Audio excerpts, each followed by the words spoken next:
حقیقت محمدی بہت دیر میں کھلتی ہے، اس لیے یہ باتیں آپ کے کام کی نہیں ہیں، لیکن ایسے ہی ہے،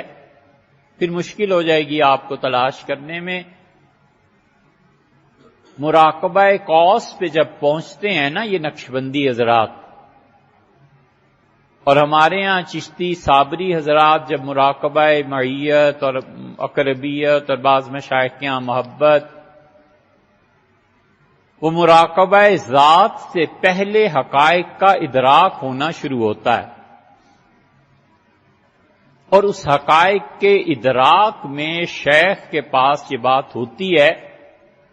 کہ وہ چاہے تو حقائق کی طرف لے جائے سالک کو، اور چاہے تو